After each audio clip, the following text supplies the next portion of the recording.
right? Um, Can you annotate? No. yeah, I can.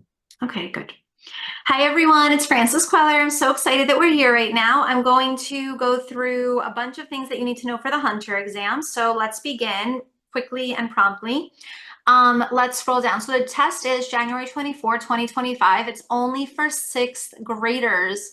So you can take this test if you're in the sixth grade. And again, it's called Hunter College High School, but I actually always remove the college part because it always sounds confusing. No offense, Mateo. I renamed your school because I can do that.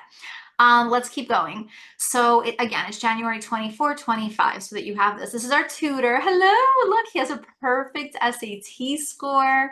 He had a perfect PSAT score. I didn't put it in. I forgot what the highest score was. And he goes to Columbia University. So Mateo, you are a perfect human being. So let's keep going, okay?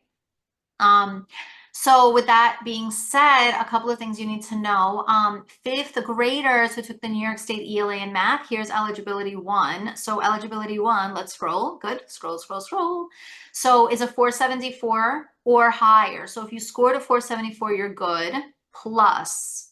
And then math is 496 or higher. This year, Hunter has a surprise. They've never, ever, ever, ever done this before. So you can have a 465 and a 488, and you have to fill out like a profile. They kind of want to like know who are these kids who are just missing the cutoff. It also helps with diversity initiatives. They just want to like know like who is it? Okay, so with that being said, the application opened just recently. Any questions you have should go to your school guidance counselor. They're gonna love all those emails that they're getting today. Families with sixth graders are going to apply straight to the Hunter website. If you don't have any state exams like New York State ELA or Math state exams, you can take, if you have from your school, an ERB, an Iowa test, and a MAP exam. The MAP exams have to actually say 90% or higher. So someone showed me like a fake map exams, like something the school gave them a year ago, and that's not what we need. We need something that clearly distinctively says 90% or higher. The Stanford 10, which you can take at Kweller Prep. Mateo, did you know that Kweller Prep is an approved testing center for the Stanford 10? And the Okay. Stanford 10 is an exam that students can take to qualify for the Hunter test. So I just want everyone to know that Kweller Prep is the best because you actually have a way to qualify because we are approved to administer this exam. So I just want to rub that in case you're going elsewhere for test prep. Terra Nova 3, you have to score 90 or higher. IC, it would be the middle level IC exam. So you'd have to score a minimum of 8 in reading and math.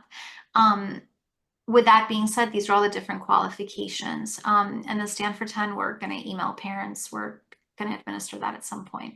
So here's the lowered eligibility, 465 for ELA. And then as we scroll down, it'll be a 488 math. And again, all you have to do is fill out this one admissions profile, and that is going to begin November 8th. So November 8th, you'll fill out the profile and then begin to pray. And hopefully by Christmas, you'll know that you're studying. And then you can join Kweller Prep's winter break camp and study for the Hunter exam all of winter break. And we decorate very beautiful. Mateo's at Kweller Prep often. He can provide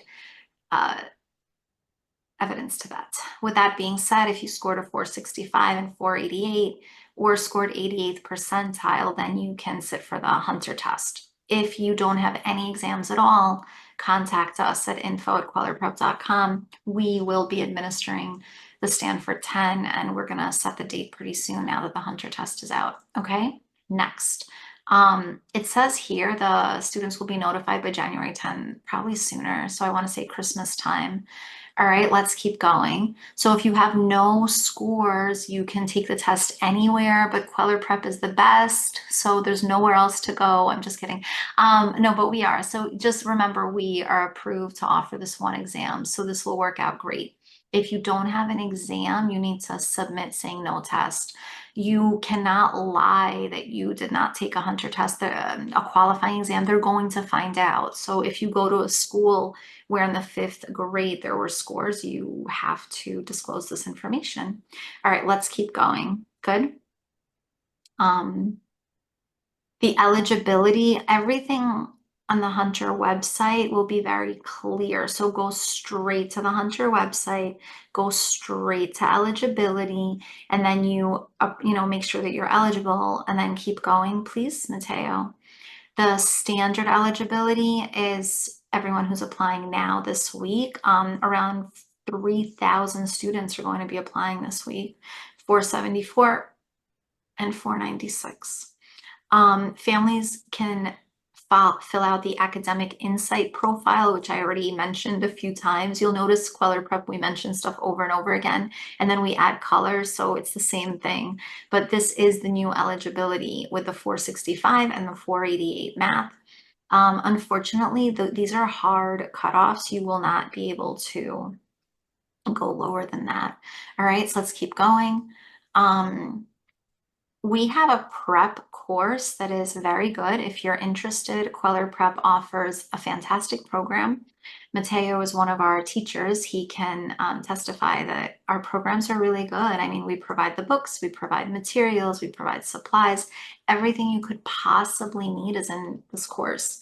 And I'm happy to tell you that, we're really comfortable with this exam. We've been prepping for so many years. And Hunter is an entry for other great opportunities. So even if you don't get into Hunter, you'll get into specialized high schools or the like, because you did so much test prep. All right, let's keep going. We have a descriptive essay lesson class, which is also a good option. It's a bonus writing class. Let's keep going after that. We have a test review, so December 7 until January 19. It's really good. It's test review, and it's going to go great. Let's keep going. Winter break is super fun if you come to Kweller Prep in person. So I'm very happy to tell you that this is one excellent option. I'm assuming, Mateo, you'll be here. I mean, it's not like you're going to vacation. You can't leave the children during winter break. So this is a fun week at Kweller, and this is a great opportunity to fine tune reading, writing, math, and grammar skills. So remember, this is offered via Zoom and in person at Kweller Prep in Queens. We also offer private tutoring, which is $150 an hour for standard and then $250 for higher levels. But again, these are options, and you can always just add, let's say, 10 hours of private tutoring to an existing course. Let's keep going. The Kweller Prep website has a lot of helpful tips and information. The Kweller Prep YouTube channel is very simple. You just type in Kweller Prep, go to the channel, then type Hunter, and I feel like we have 100 different videos and students, and we just have a lot. So remember, Hunter you can apply to from all 5 boroughs of New York City. And this is not a school where they give preferential treatment to kids in Manhattan. That does not happen. Hunter really wants to have a good percentage from all boroughs. Kweller Prep has successfully prepared students for the Hunter exam for over 15 years. This was a really good article about how it was a girl who went to Hunter, and she basically said this one exam changed her whole life. So I'm assuming Mateo can say the same. I mean, it shaped your social circle, your network, your friends, your college choices. We have some old videos on the Kweller website, the amateur videos. So I'm very happy to tell you these videos have thousands of hits. Please take a look, take this time to review them. The Hunter essay has become shorter over the years. So some of the older videos refer to the 2-page essay. Then the essay went down to 1 page. Then it was also a visual essay, a graphic essay. So just remember that the actual Hunter essay, it's become a shorter essay and version over the years. All right. So we know a lot about the Hunter exam just because we do test prep. We're not like actually affiliated with Hunter. We're not connected to Hunter. We are not in any way a commercial for Hunter. I mean, we really like Hunter, but we also really like Stuyvesant. So I just don't want you to think that we are promoting or plugging one school over the other. Hunter has many positives. It's a grade 7 to 12 school. It's college preparatory. They have this gorgeous deep purple theme. I mean, there's a lot of pluses to Hunter, but we're not, and like we can't guarantee anything that we're gonna get you in or do. We happen to have a good track record. I mean, I just want to add that the only student in the entire country who got into 30 colleges and all 8 Ivy League was Kweller Prep. But again, happy coincidence or hard work and labor. We have tutors from many years ago, and these videos are very helpful. This video I really like. Again, the tutor speaks about his experience at Hunter. He's now in this video at Harvard Medical School working at Kweller Prep during break.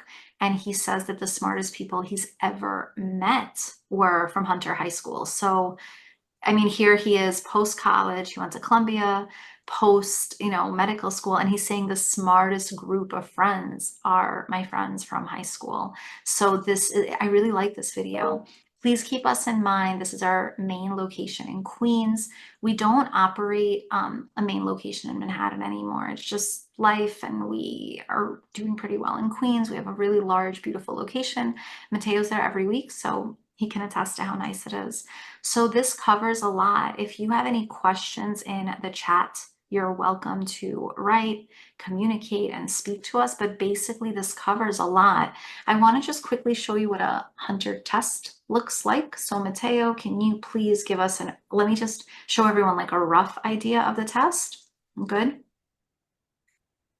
So the Hunter exam will be 3 hours long. If you have an IEP, if you have a 504 plan, then you can take the test for 4.5 hours. Again, this is connected to an IEP or 504 or longer. The Hunter reading comp tends to be long. The math questions are more like Math Olympiad. Can you actually go through it a little slowly? Let's do it again because I just want to show parents and students listening what they're getting into right now. So when you start the Hunter exam, you can start reading, you can start math. I actually highly recommend that you start with the math section because it's just more mentally stimulating. And I think it's like 30 questions in total. They're worth about a point each. While I'm on this page, I just want to show you it's usually a long reading passage and then keep going to the next page. These are high school level reading passages. You'll see this on the SAT. It looks just like an SAT passage. We actually use SAT questions. Then there's a poem. There's one poem in the entire exam. I think last year had 2 poems, but that's an anomaly. And then there are these short passages, passage A, passage B. They're layered. It's usually 5, not A, B, C, D. It's A, B, C, D, E. Let's keep going. So again, this is a lot of reading. I highly recommend that you start with the math section. We'll keep going. Again, reading passage, another one. So as I was saying, start with math because there's a lot of reading and you're going to get drowsy. So you can prepare for a very long set of reading passages. Hunter's also a humanities-based school, so they're definitely going to have a lot of reading. The math stuff is more like Math Olympiad. So these are the types of questions to expect. They're fun math, puzzle math, very stimulating. This is really like IQ math questions and levels, okay? So I hope that this is something that is very helpful, but this is basically IQ math and kind of like OSAT-y, Math Olympiad, Russian School of Math-ish, Singapore Math-ish, and we'll keep going. Let's go to the end. Go, go, go, go, go. You have plenty of space. You can write, you can use scrap paper. This is a paper-based exam, so you will have plenty of time. And then there's a writing assignment. The writing assignment for the past few years has been connected to the reading passages. In this case, it wasn't. It was just a journey through New York City. It's really important to tell a story. So you guys can just make it all up, but make it good and make it descriptive, and show, don't tell is key for the essay. They want to see a descriptive visual essay. This is so important for the Hunter exam. So just to recap, there's reading comprehension, then there's a poem, then there's a writing assignment. There's no actual direct grammar being tested. They used to have that, they took that away. The essay has become shorter over the years. So this used to be a 2-page essay. Now it's like one, a little less. The math questions, you can start the test any way you want. But again, we highly recommend that you start with the math and then go back to reading. So I want to lastly touch upon the essay. The essay is graded after the reading and math. So here's how like the scoring will work with Hunter. So everyone taking the exam, pretend 2,000 kids are sitting for the Hunter test. So from the 2,000 sitting, there will be, they basically, whoever accumulates a raw score of about 64, 65 points, multiple choice, then everyone goes on to essay. So whether you scored a 65, 66, or 95, 96, which by the way, no one does. I think the highest I've ever heard of ever was like 91. With that being said, whether you're 69 or 91, you are now a 0 and you're starting over with the essay. So now everyone gets a fair chance with the essay. 3 different teachers grade the essay. It's a blind grading, and they pick the most descriptive, they pick the, vocabulary, a variety of sentence structures. So that's basically the Hunter exam in a nutshell, unscripted from everything I remember with this exam. The Hunter test will take place in different locations, but it's usually at Queens, it's usually at Queens in one location, in Manhattan at one location. It's usually at Hunter College throughout the campus. It's usually not a school day for Hunter High School students, so you'll see a lot of them volunteering. They get community service that day. Mateo's like, yes, I'm assuming you did this at some point to get your community service hours. So that day, they do offer to different boroughs. Again, this is part of an outreach initiative. Actually, they really want to try to get all the boroughs to try to take this exam and to see what happens. Whether you get into Hunter, I don't even think that's as relevant as doing the test prep. The test prep is phenomenal for this exam. I mean, this is probably the best test from all the exams. It's better than the SAT. It's better than the SHSAT because there's an essay, and the actual math questions are really challenging. And this will make you a math Olympiad wizard. So I'm very happy to share with you that the Hunter test prep is an incredible experience in the 6th grade. You only do it once. The fact that you're even here in this webinar and qualified is a very big deal. So I really want everyone to take a moment. I don't think we celebrate things enough. Let's really take a moment because there are about 100 participants right now and you've qualified. So that's really a big deal. The next step will be to sit and prepare for the Hunter test, but really give yourself a round of applause. You've qualified. So just savor the moments. So Mateo, where do you want to start? Or let's see. So right now it's 6:22. Do you want to start with reading?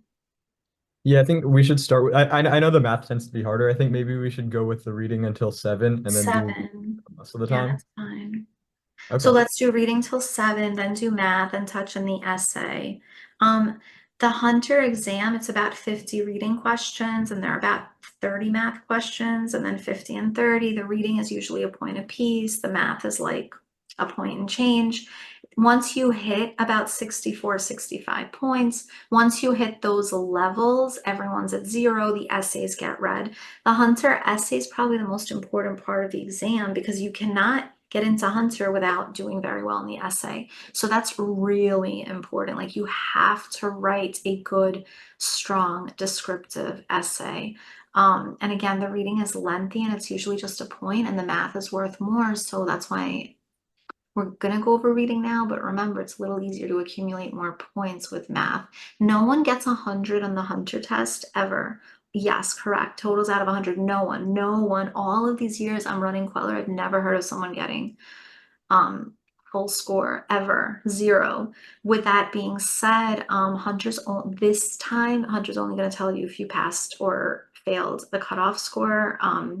They're not going to actually give you the breakdown. They used to do that for a very, very long time, and they don't anymore. So this is I think there were quite a lot of appeals back then. So right now, as I speak to you, they don't do breakdown. They just tell you you made it or you didn't. Even if you don't get into Hunter, this test prep will stay in your brain for the next few years. So it's all positive. Mateo, please feel free to add any comments to what I just said. I think that, I covered as much ground as possible, but if you want to add anything, please do. I think you really covered everything. I'm shocked that that was just off the top of your head. Yeah, that's funny. There are a I've lot of good been stuff. involved in this test for a long time. Okay, Um, so let's go. So this is reading passage A, so it's going to be like A, B, C, D. I'm going to mute myself now and I'll let Mateo take over. But basically be prepared. These passages are high level and they're hard. This is not sixth grade reading. This is not 7. This is a good like 8, 9, 10. This is very up there. Okay, go ahead. yeah. So that's exactly right. These passages are high level, and in a way that can almost be a good thing because it ensures that you're going to be actively reading. Because if it's not as if you're reading a passage that's like I'm doing this in this setting with like this people, it's not that straightforward. You're going to have to like be looking at it and like analyzing it almost like a detective to understand what it's talking about, the setting, the plot, all that sort of thing. So my general tips for the reading to make sure that you're actively reading and that you're understanding everything is to pretend as if it's the most int sorry, my dorm lights turned off. Pretend as if it's the most interesting passage that you've ever read, even if it's like putting you to sleep, basically. So that includes annotations. That includes taking note of anything that seems unusual to you, anything that this passage has that anything else you've read before doesn't. And that yeah, so that basically covers it. And with that being said, we can just start on this. I'm gonna turn on my light because it just turned off. So someone asked, is this a real Hunter test? Yes, Hunter released 2 real exams, and this is test 1. We're also going to run a webinar at some point on test 2. This one actually is easier. The sample test 2 is significantly harder, but this is a good entry into what you're getting yourself into. Um, is it weighted 50% math and 50% ELA? Correct, but numerically there are fewer math questions, so it's weighed equally. But then everyone's at 0 when the essay comes. So again, you cannot get into Hunter without having a strong essay. That's the biggest piece of this exam. That's actually the required part of this exam. So everything else, like you could kind of like do really well in math and okay reading, and you'll be fine. You'll make it to essay, or really, really well in reading and okay math, and then you'll still make it to essay. But I highly recommend that you put a lot of time into being as descriptive and visual as possible. Make sure that you interrogate your kids during dinner time. Oh, how was school? Good. What do you mean by good? Tell me about good. Describe good. Good. How was tell me everything. I want the, so make sure that you use a lot of like sensory details. Um, if you don't qualify with the lower Hunter score, then unfortunately there's no entry. They're not going to go below the 88. You can email, you can beg, you can cry. Oh my God, is Hunter going to be watching this? They're going to be mad at me for saying this. Okay, so maybe if you're like a few points below, beg and cry and beg, but I don't think that's going to happen. I highly doubt that they're going to go below 88 because they're already like dropping it by 2 points this year. So I'll say most likely it's a no, but I mean, a little begging doesn't hurt. All right, go ahead. Okay. Yeah, just adding on to the importance of the essay, by the way, like this is the only thing they have of you that isn't just a number, right? It's not just a grade on a multiple choice test. And they don't want to let a number into their school. They want to let a person in. So that kind of attests to how important the essay is. But anyway, let's get started on the first passage. So again, you're going to be pretending like this is super interesting, taking note of anything that sets it apart from things you've read before, that sort of thing. So, as I walked home from church with my mother that day, the street seemed as quiet and safe as her eyes. Okay, right off the bat, um, quiet and safe as her eyes. That's not literal language, right? Her eyes aren't quiet and safe. It's saying that the narrator feels quiet and safety in the mother's eyes. So clearly the mother's like a comforting person to the narrator. Um, Again, and sort of what I just did there is I took note of something that seemed weird, describing someone's eyes as quiet and safe. That's not very normal. And then try to think of a reason for why. That's what active reading is. It's noticing anything that doesn't make sense literally and try to understand what it means in terms of the story. Okay. So how suddenly tempting it seemed to me, this quest and this safety, compared to the place where I was going.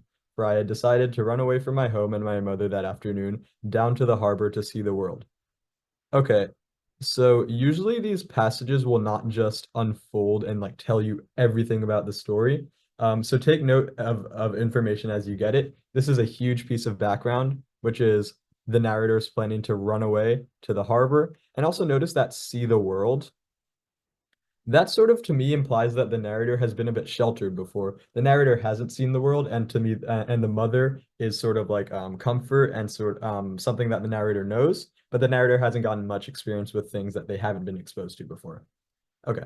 What would become of me way down there? Sorry to interrupt again, but again, the quotation around way down there. So that's clearly, that seems to me that like it's the mother who said it's way down there and it's like something far away that's maybe dangerous and shouldn't be reached by the narrator. So that quotation, it's another thing that's weird and we want to try to explain it. Um, what would she do? What would she do if I never came back? A lump rose in my throat at the thought of her in tears. It was terrible.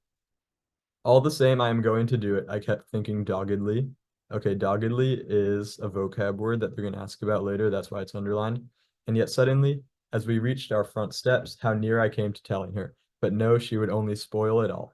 She wanted me always up in the garden. She never wanted me to have any thrills.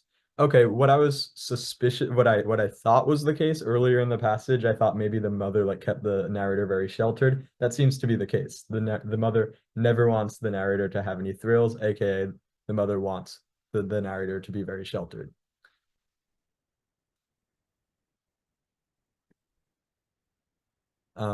My mother knew me so well. She had seen that when she read stories of fairies, witches, and goblins out of my books to Sue and me, while Sue, though 2 years younger, would sit there like a dark little imp, her black eyes snapping over the fights. I would creep softly out of the room, ashamed and shaken, and would wait in the hall outside till the happy ending was in plain view.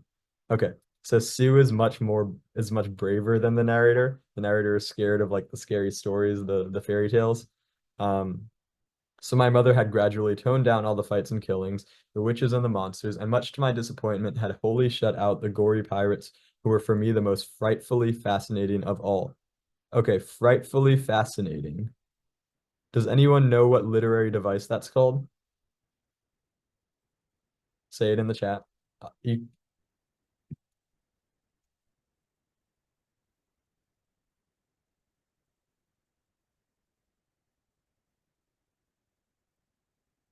yes, alliteration. So so alliteration is essentially starting the same like two words put together that start with the same letter. So frightfully fascinating. They both start with an F. Whenever an author uses a certain literary device like that, that means they want to call your attention to that. So frightfully fascinating. That's an important phrase, and that shows sort of the relation to the narrator's relationship to things that are outside his comfort zone. He finds them scary, but also he wants to know more about them. Frightfully fascinating because it's being called attention to tells a lot about the narrator, how his mind works, and his relationship to the world that the passage is in. Um, Sometimes I felt vaguely that for this she had her own reason too, that my mother hated everything that had to do with the ocean, especially my father's dock that made him so gloomy and silent. Okay, this is not telling you much, but it is telling you the father has something to do with the dock and like the ocean. But of this, I could never be quite sure. I would often watch her intently, with a sudden sharp anxiety, for I loved my mother with all my soul, and I could not bear to see her unhappy. Never on any account, I heard her say to Belle, "Are the children to go down the street towards the docks?" "Yes, ma'am," said Belle. "I'll see to it." At once I wanted to go there. The street in front of our house sloped abruptly down at the next corner 2 blocks, through poorer and smaller houses to a cobblestone space below, over which trucks clattered, plainly on their way to the docks. So I could go down and around that way. How tempting it all looked, down there.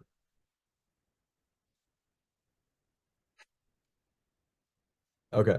So question one, the com so I'm gonna do actually before I start on the questions, I'm gonna say generally how I like to approach reading questions. And the way I like to approach reading questions is be lazy. And I mean this for all multiple choice, be as lazy as you can. And what I mean by that is look for as little information as you need, to distinguish between the answer choices, to like eliminate some answer choices.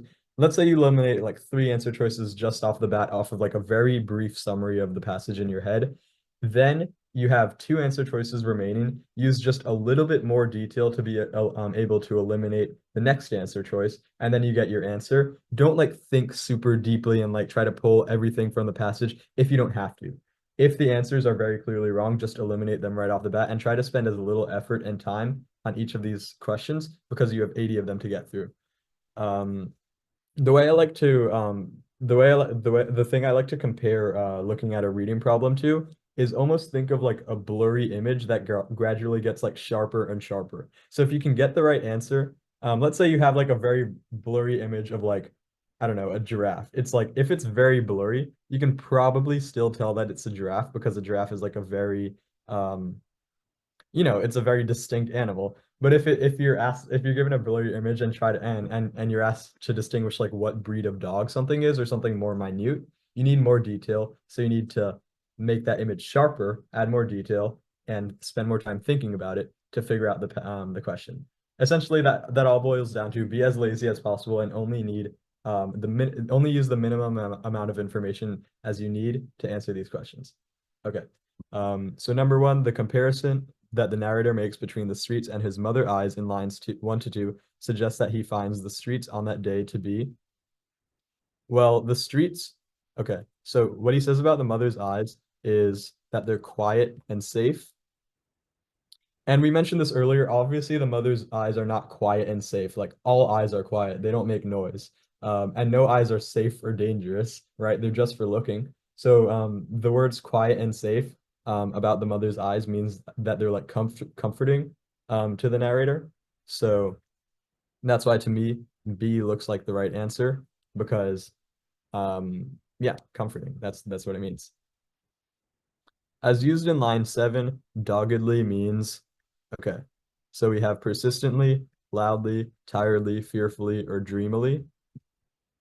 Um, so let's look at the line. All the same, I am going to do it. I kept thinking doggedly. Okay. So let's say, so here's the thing about the vocab. I really just recommend for you to read a ton, learn a lot of words, and these questions will be like gimmies for you. They'll be so easy.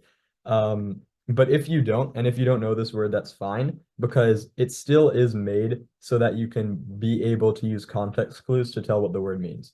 So the sentence is all the same, I'm going to do it. I kept thinking doggedly. So which of these answer choices works best? Does loudly work best? Does tiredly work best? Fearfully or dreamily? All of those could work. They could mean doggedly, but the only one that we have actual evidence for is persistently, because the sentence is all the same, I'm going to do it. So the narrator's persisting with something. Uh, so that's the only thing that we have evidence for. So these could work if we don't know what doggedly means, but this is the only one with evidence. So that's a big distinction. Okay. Number 3, the narrator decides not to tell his mother his plans to run away because she would. Okay, this is ring since I closely read the passage, this is a ringing a bell where the narrator says, she would just spoil my plans anyway. Yeah, here it is. And yet suddenly, as we reached our front steps, how near I came to telling her, but no, she would only spoil it all. Okay, so that's pretty clear cut. There's not much nuance there. Um, it's just the narrator decides not to tell his mother his plans to run away because she would ruin them, right? Spoil, ruin, those are synonyms. So C is right. Then the description of Sue's black eyes snapping over the fights in the books that their mother would read to them in line 12 implies that Sue is, well, the reason why the narrator brought this up is Sue is 2 years younger, but she's so much less scared of like the fairy tales than the narrator is. So if her black eyes are snapping over the fights, I mean, she's very into it and she's not scared. She's just like exhilarated by it. Whereas the narrator is very scared. Um, so is Sue afraid? No, the narrator is. Is Sue mean? She could be, but to me that like so I'll underline this and come back to it. Is she sad? No. Is she unintelligent? No. So we're between feisty and mean. So this is a sort of thing to watch out for. Both could work, but mean has a negative connotation. It means, you're mean. Whereas feisty is more of like a positive slash neutral connotation. And look at the and connotation means something that the word gets across without saying it outright. Um, so for example, if I say that something is hmm, uh if I say about a person like, oh, this person's complicated, I'm not necessarily saying they're good or bad, but the words, like what it says, without me needing to say it, is that the person has some issues, uh, essentially. So, so yeah, essentially you go off of the connotation, what the word implies but doesn't actually say. Um, and to me, that seems like feisty should work because the narrator never suggested that Sue is mean or anything negative about Sue. It's just that Sue is very like she's not scared of things easily like the narrator is. All right, number five, the narrator compares himself to Sue in order to highlight his. Okay, well, this is a nice one because it's very much based off of the last question. So Sue was not scared of the stories, but the narrator was. So the narrator is more sensitive than Sue. So highlighting his sensitive nature. Definitely not his youth because he's older than Sue. Not his indifference because he's not indifferent. He's very scared of the stories. Not easygoing because again, he's very scared of the stories, and not sneaky. Okay, number six, the narrator's feelings about the gory pirates in line 15 can best be described as, okay, so angry but hopeful, scared but intrigued, thoughtful but careless, wary but disinterested. So out of all these answer choices, this one is ringing a bell. Scared but intrigued. It reminds me of that alliterative, so that alliteration, those alliterative two words that I pointed out, frightfully fascinated. Um, yeah, scared but intrigued. Scared means frightful. Fascinated means intrigued. So to me, that has such a connection to the text that it's almost by default going to be right. Um, and let me check back at the text just to be sure. The most frightfully fascinated of all were the gory pirates. So yeah, that's what the phrase was referring to. So it's definitely going to be scared but intrigued. Number seven, the passage suggests that the narrator's father's occupation is connected in some way with the, well, I remember it was the mom hated how gloomy the dock, aka like the part right by the wooden like part right by the sea, made the narrator's father. So the narrator's father's job is going to be connected to the sea. Okay. Any questions on any of those questions or the passage really, really quickly?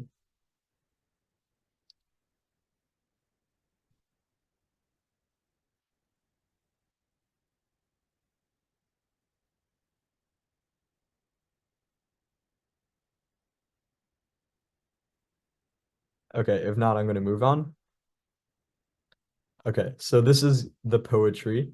Um, Generally not my favorite, but we're gonna get through it. You have to get through it if you're taking the hunter test. Um, okay, slanted figures. The slanted figures pushing west on Madison were leaning against air. The wind, my mother said, is terrible, her voice breaking inside that word. I was 5. Marshall Field's department store was lost behind us. The wind had needle teeth. Its big flat hands were in my jacket, in my pants. Did I cry out? Okay. So with poetry, you're like with all writing, you want to make sure that you notice literary devices. With poetry, especially though, especially on the Hunter test. So something like needle teeth, big flat hands. Um, to me, this seems like personification, right? Obviously, wind doesn't have teeth, it doesn't have hands.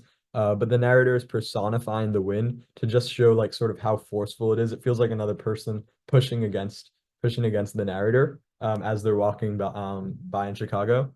So yeah, we can move on. She led me in some stone walls, spinning door, up into a sidewalk in the air, a protected crossing between office buildings. Suits and dresses stared at us. We saved 2 blocks, she whispered, as we took um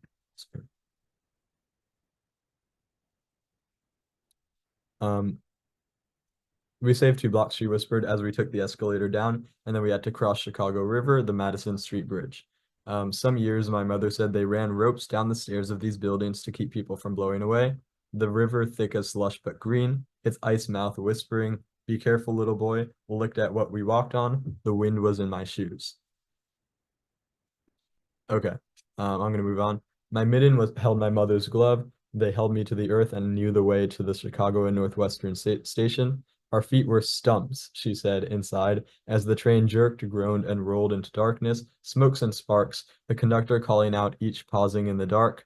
I counted us home. Chicago's furthest and still unshoveled corner.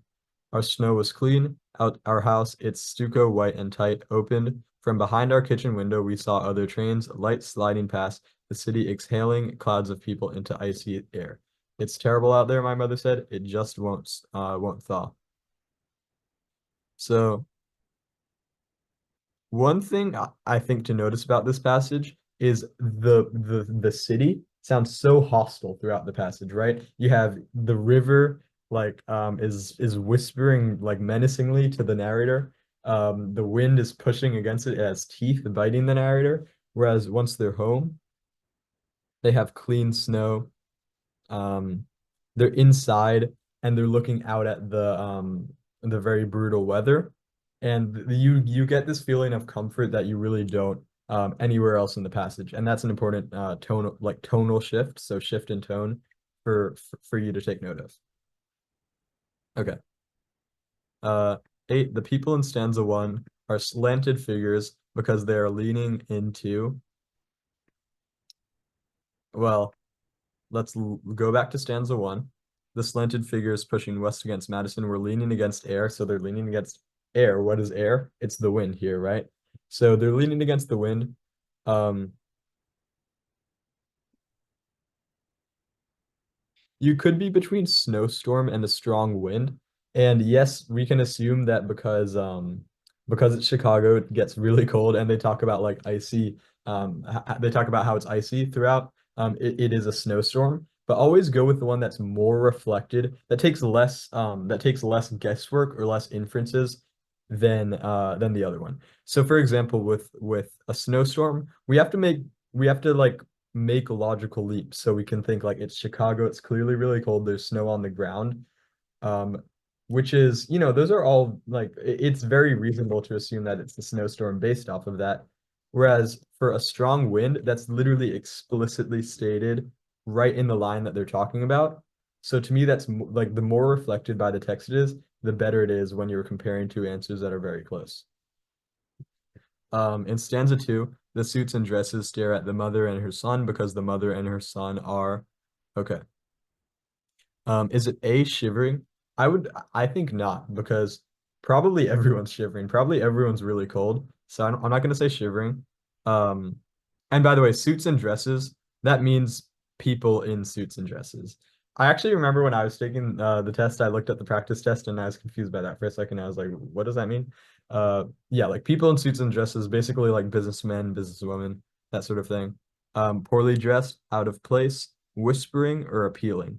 Okay, whispering is if it's something that if it's something that these suits and dresses are staring at the mother and the son for, it's something that they obviously wouldn't do themselves.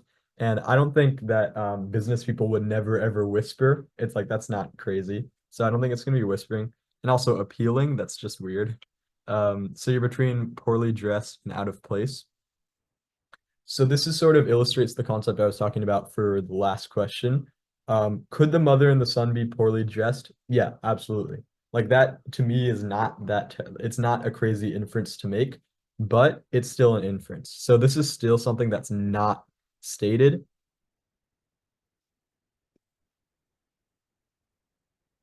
not stated but reasonable. Whereas out of place, that is stated.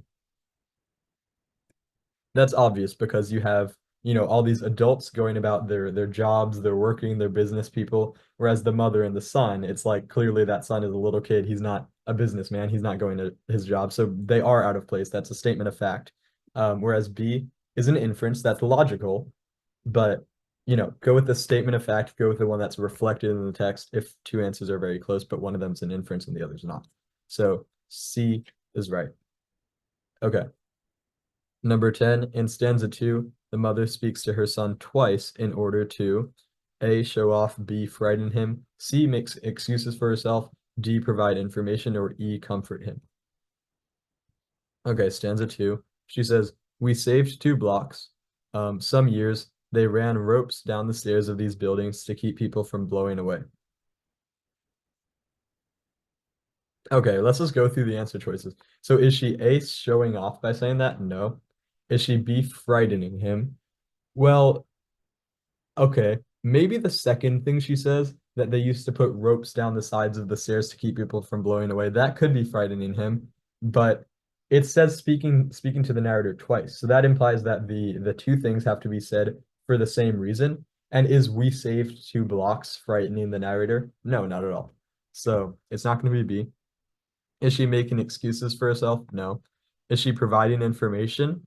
I mean, what she says in the first one is we saved 2 blocks. So yeah, that's information. And what she says in the second is a little history about the building where they used to run ropes down the stairs to keep people from blowing off. So that is providing information. And then E, comfort him. It's not really comforting. So yeah, D is going to be right. Okay. Number 11, in stanza 2, the boy describes the river as A, coming alive, B, a monster, C, threatening the bridge, D, talking to him, or all of the above. Um, well, let's go right here. The river, thick as slush but green, its ice mouth whispering, be careful, little boy, looked at what we walked on. So, okay, so looking at the bridge, so it's sort of like threatening. It wants to like sort of, I guess, eat the bridge and like break it and make them fall. Um, be careful, little boy. So it's talking. Thick as slush but green. I don't know about you guys, but I'm imagining this as a monster. So to me, this seems like all of the above. Also, one thing about sort of just how all like questions with all of the above work is that typically multiple choice questions only have one correct answer, right? If you have all of the above, that means they're all correct. And if you have two answers that seem right, then it has to be all of the above because it's not just one of them is right.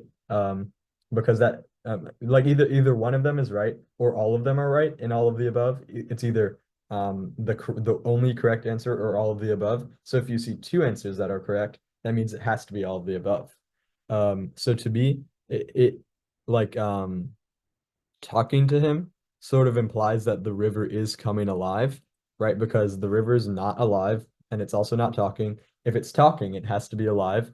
So the fact that it's very obviously talking to him implies that it's also coming alive. And since we have two, it's not like we're just going to circle A and D for this answer because you can't do that. We're going to circle the answer that includes A and D, which is E. So yeah, that one's all of the above. Okay, number 12. The train ride is described as being A, endless and scary, B, boring but brief, C, between two worlds, D, terrifying but harmless, um, E, across the suburbs. Okay. Um, well, here's the train ride. The train jerked, groaned, and rolled into darkness, smoke and sparks, the conductor calling out, each pausing in the dark.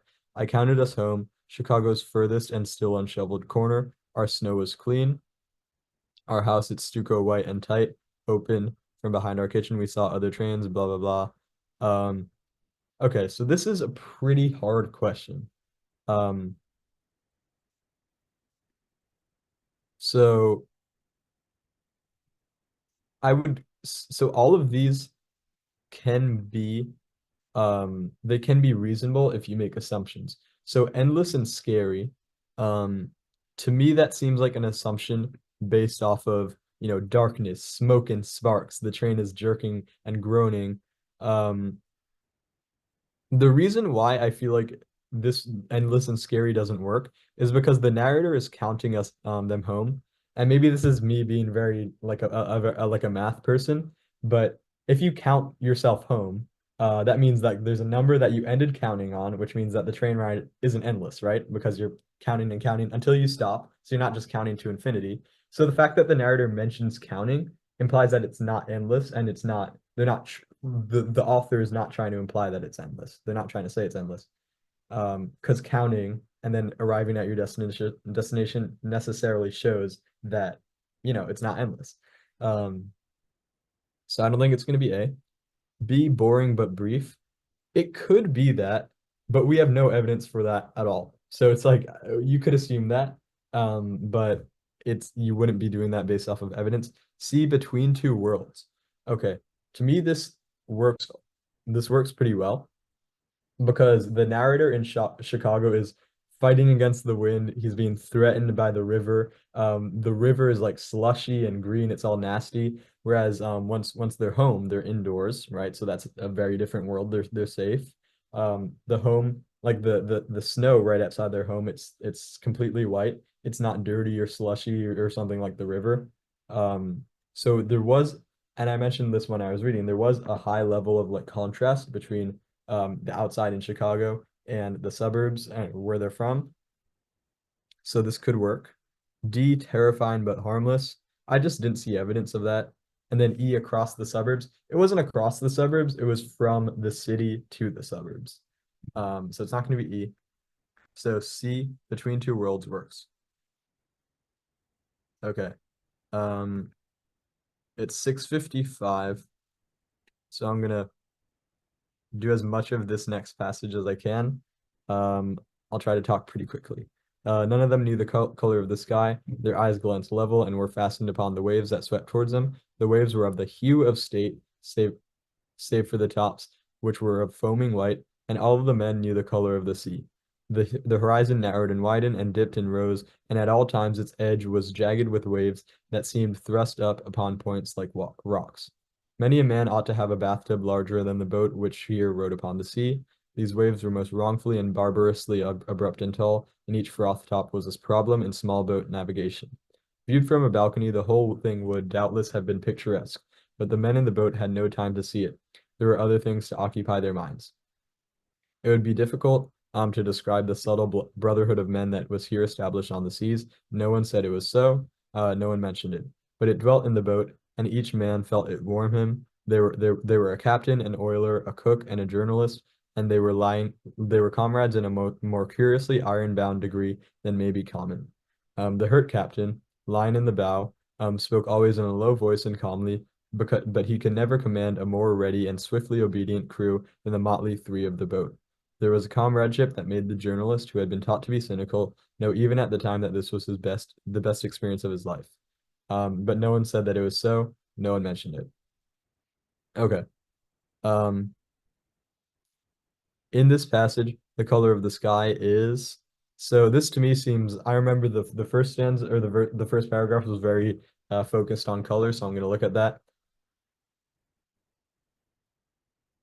None of them knew the color of the sky. Okay. Um,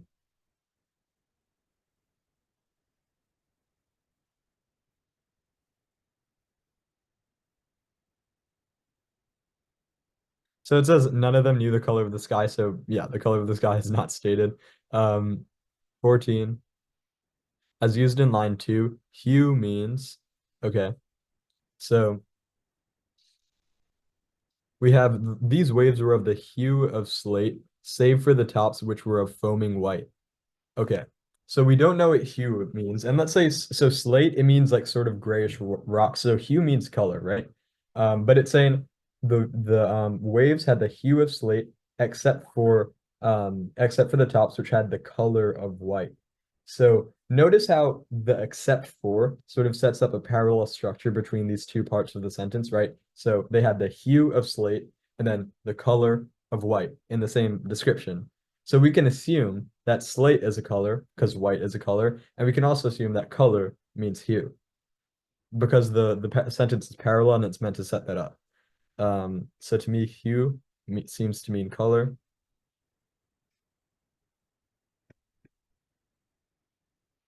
Um, and then as used in line two, the phrase save for, um,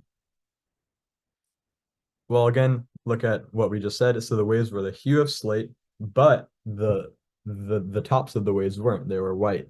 So to me, it's like look at the answer choices. Which one could you replace save for with? Could you replace it with instead of? No. Could you replace it with from, above, among? No. You could replace it with except for.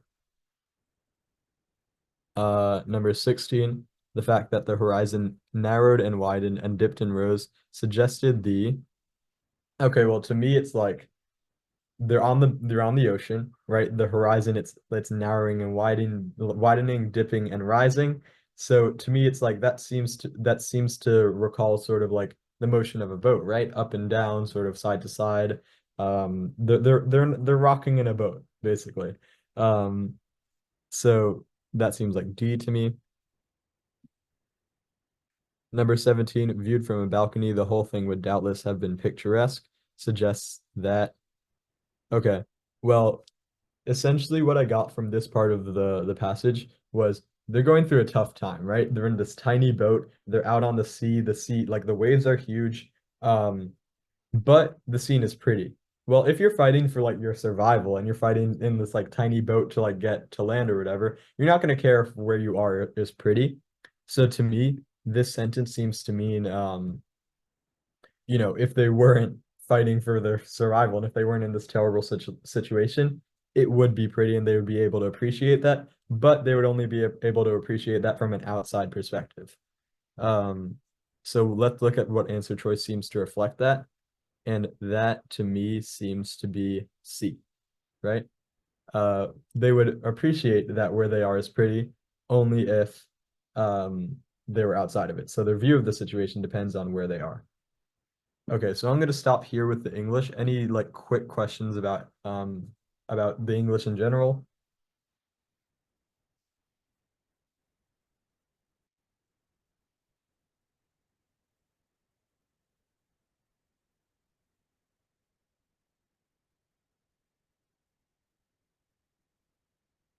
Okay, while you guys send those, I'm gonna be turning on my lights and also getting a charger.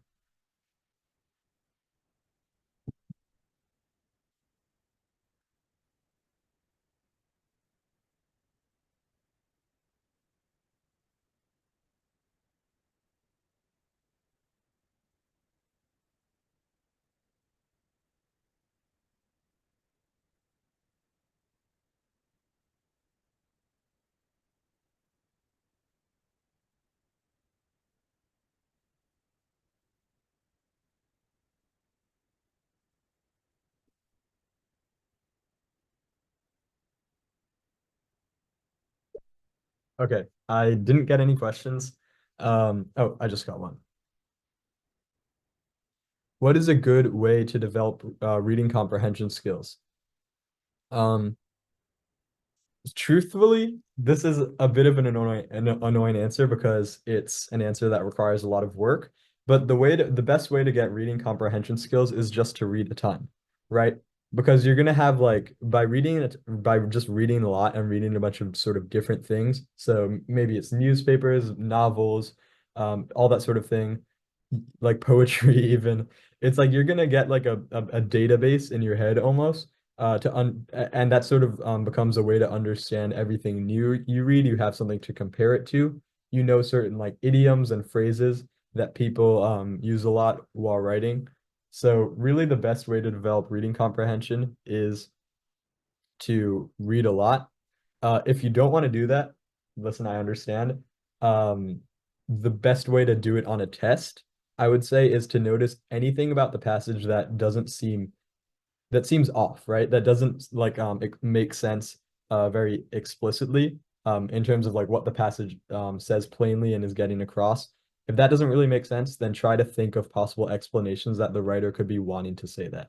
So the example I gave was right at the beginning. Um, for the very first sentence, it was the streets seemed as quiet and safe as her eyes. So obviously an eye is not well, an eye is quiet, but all eyes are quiet, right? None of them make noise. And then they're also not going to be safe or dangerous. So that to me stuck out because it's something that the literal meaning doesn't really make sense. So it has to be saying something sort of that's not conveyed literally. And to me, that means that the mother is like sort of a beacon of safety and comfort for the narrator. So I guess my general, very, very general, like how to improve reading comprehension is either to read a ton or to notice anything that doesn't make immediate sense to you on the reading and try to explain it using like your logic. Um, okay, so I think I'm going to move on to the math now. And so general tips for the math, same exact thing for the reading, be as lazy as possible. I know it feels really good when you're taking a math test and you find your exact answer, you circle it or box it or whatever, and then look for it in the answer choices and find whichever one matched your answer.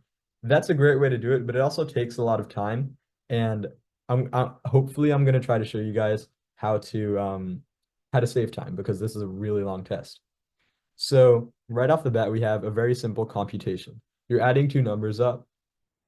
What I like to do for computations is not do them. I like to so what I mean by that is I can look at the last digit of each of these numbers. So you have 4 and 8. So let's say I'm adding this up. I'm not going to write the whole number. This is like 5 point whatever, and it ends with a 4. And then this is 24 point whatever, and it ends in an 8. So clearly our answer is going to end in a 2, right? Because 4 plus 8, that's 12. We carry the 1. So we end up with a 2 in the last digit. Um, so it's not going to be E, and it's also not going to be B. So we're between A, C, and D. And then from here, it's sort of more about generally how big the numbers are that we can distinguish our answers. So, and the thing to notice here is that C is a little bit less than 30 and D is a little bit greater than 30. So, so I'm going to estimate now. So 5.6, so that's greater than 5.5. And then 24.7, that's greater than 24.5. So 24.5 plus 5.5 equals 30. And since it's greater than both of them, your answer is going to be greater than 30. So from both of those two requirements, that it's greater than 30 and that it ends in a 2, the only one that's left is D. And I know that seems pretty involved to like that whole explanation took a little long.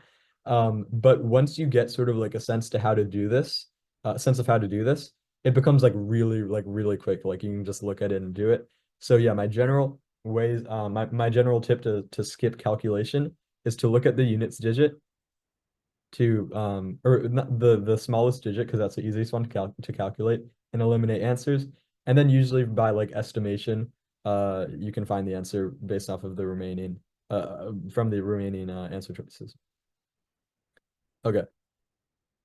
If the positive difference between 3.2 and 1.09 is multiplied by 0.47, the result is, okay, I'm just gonna do this one outright. So 3.20 minus 1.09.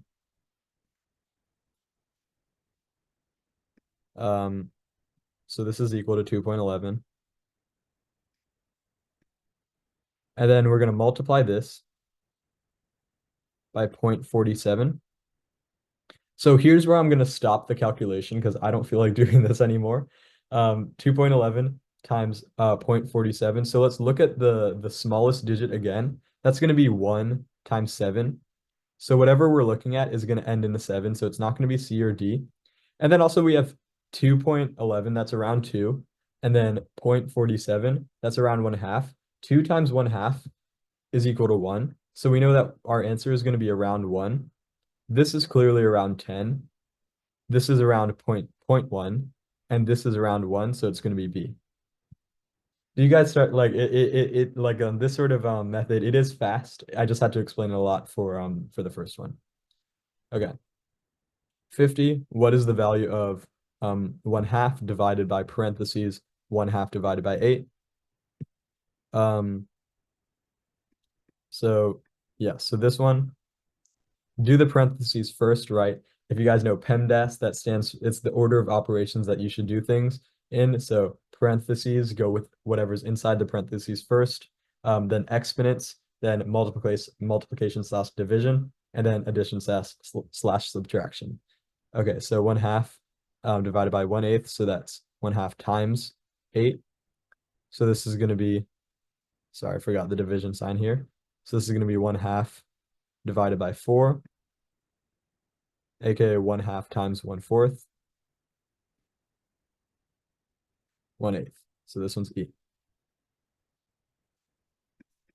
All right, in lowest terms, the product of 3, 5, and 8 is, okay, so I'm honestly like, I don't even I really support being as lazy as possible on the math. So I'm not even gonna, because it's quick, right? So I'm not even gonna copy down these numbers.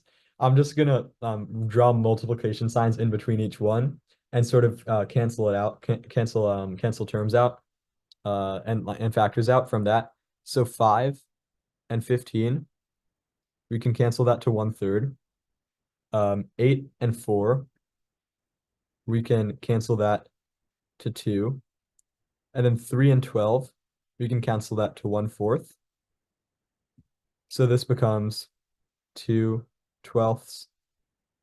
Divide both of those by 2, we get 1/6. I'm going a little faster through like the computation questions because I know you guys can do these. So, I don't want to, like, I feel like it's more important that I do sort of the harder ones.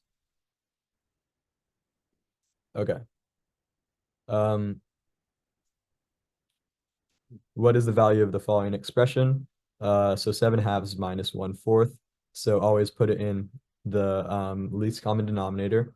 So that's going to be 4, right? So 7/2 multiply top and bottom by 2. You're going to get 14/4 minus 1/4. And then least common denominator here, 3 and 4, it's going to be 12. 2/3, that's 8/12, right? Because we multiply top and bottom by 4. And then 1/4 is 3/12 because we multiply top and bottom by 3. And so this becomes 13/4 over 5/12. Put this up here, take the reciprocal, it's going to be 13/4 times 12/5, which is 3 times 13 over 5, so 39/5. Okay, now finally we get sort of a fun one. What is the 185th digit in the following pattern? And the pattern is, okay, right off the bat, the pattern is clearly, it's just the number, the natural numbers. So 1, 2, 3, 4, 5, 6, 7, 8, 9, 10, 11, 12, 13. That's what the pattern is.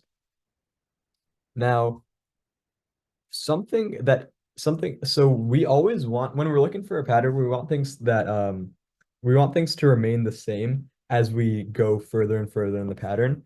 And what I think is interesting here is that the pattern gets much more easy to predict after we reach 9.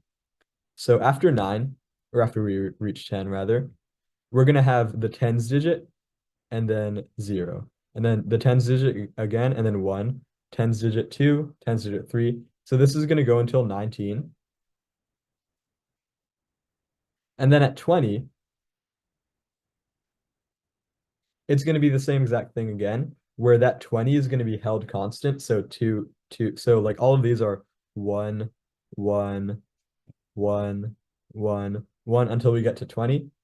And then these ones are 0, 1, 2, 3, 4, 5, 6. And then once we get to 20, we're going to have counted all the way to 9. And then this one right here, like all of these ones are going to become twos. So it's going to be 20, 21, 22. And then we're also going to be counting again from 0 to 9. So 0, 1, 2. So now that we know sort of how that pattern works, we can figure this out. So I'm interested only in this part of the pattern. So I'm just going to subtract this part. There's 9 entries in it because it's the numbers 1 to 9. So we're not looking for the 185th digit in the entire pattern here. We're just looking for the 185th digit minus 9. So the 176th digit. We're looking for the 176th digit of this pattern. And so, as I mentioned, there's sort of two types of numbers in this pattern. You have the odd numbers, which are going to be 1, 1, 1, 1, 1, 10 times, and then 2, 2, 2, 2, 2, 10 times, because you have 10 numbers in each multiple of 10. And then you have also your even digits. So this is the 0, 1, 2, 3, 4, 6, or sorry, 5, 6, 7, 8, 9. And then it starts again at 20, 0, 1, 2. So the even digits just count from 0 to 9 over and over again, and then they restart.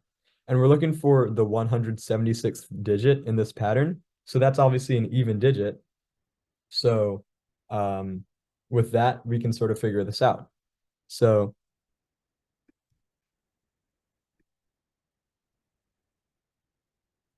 we're looking for essentially what, so we're going to divide 176 by 2 because that'll tell us which number, like even digit, that we're looking for. So 176 divided by 2, that's equal to 88.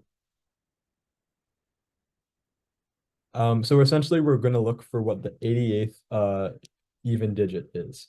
So every 10 it repeats, right? So I'm going to subtract the nearest multiple of 10 from 88, which is 80. So we're looking for what the last 8 digits are. And as I mentioned, this pattern is just 0, 1, 2, 3, 4, 5, 6, 7. So look for the 8th number. It's clearly 7. So the answer to this is going to be 7. So just to go over what I did for that question, I looked and saw that the pattern sort of gets more stable once you get to only 2-digit numbers because there's less variation. And then I noticed that if we subtract these first 9 numbers, we're looking for the 176th digit in this pattern, the pattern without the first 9.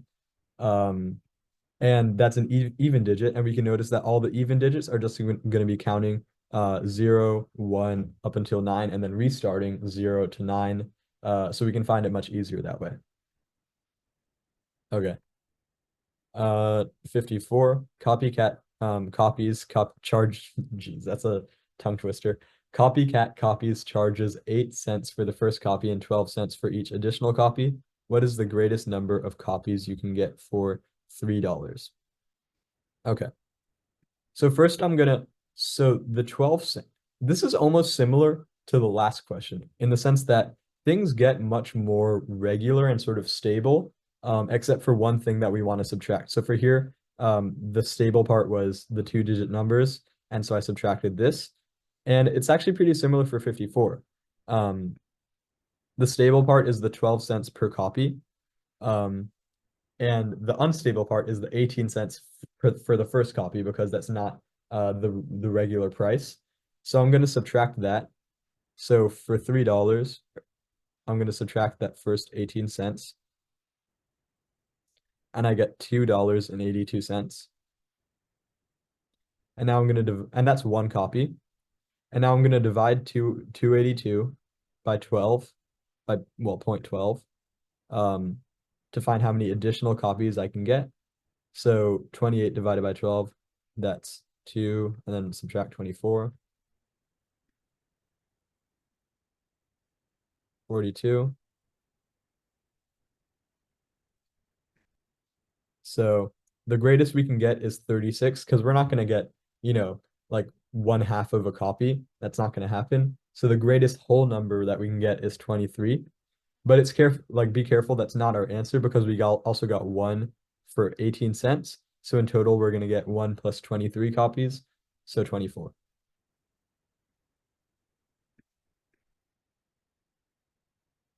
Okay, number 55. I'm gonna show a little shortcut that I taught my Hunter summer class for these sort of questions. These questions are pretty common. And so the concept for this is that if the average, okay, let's say, okay, the average of, let's do 1, 3, 5, 7. The average of this set is 4. The set of numbers is 4. And we can sort of rearrange numbers within that set to get the average, to make every number the average. So what I mean by that is subtract 1 from 5, and then you get 4, which is the average. If you add that 1 back to 3, you'll make 3 also the average. And then 7, subtract 3 from that to get the average. And then add 3 back to this 1. And we're going to get all numbers being the average. And we never actually changed we changed the values, but we never changed the sum of our set. And the sum of the set determines the average. We never changed that because whatever we subtracted, we added back, that sort of thing. So the way to do these sort of average problems to make them faster is 80. So if we want an average of 92%, with a test of 82, we're 8 points below the average. So this is going to count as a -8. With 90, we're exactly on the average. So this is going to count as a 0. With 78, we're 12 away from the average. So this is going to count as -12. And then 100, we're 10 above the average. So this is going to count for +10. I'm going to add all of these together to get -10. So in total, from these 4 math tests, we're missing 10 points to make it an average of 90. So with these next 2 tests, we need an extra 10 points over the average to make the average in total 90. So if both of these were 95, or if they have an average of 95, that means that on average we would be gaining 5 points for each of these 2 tests, which makes up for a difference of -10. So for example, if we got 95 and 95, this would be +5 over the average, and this would be also +5 over the average. Add this to -10, and we get 0, which means that our data set all equals the average. So the moral of that question is that you can sort of replace if you can basically make the average you want 0, and then add up all of the other all the other data points minus the average. And then that difference you can make up with the next points that you're adding.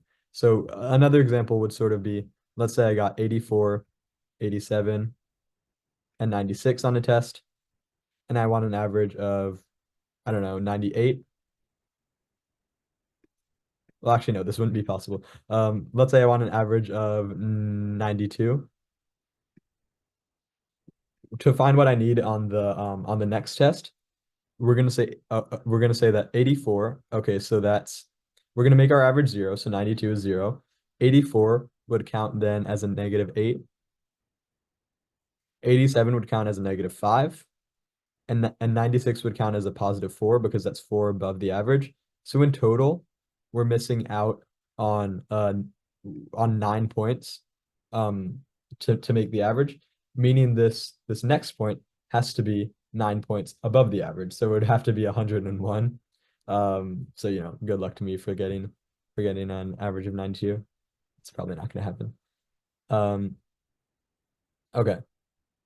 56. Susan begins counting backwards from 1,298 by fours, saying one number every 5 seconds.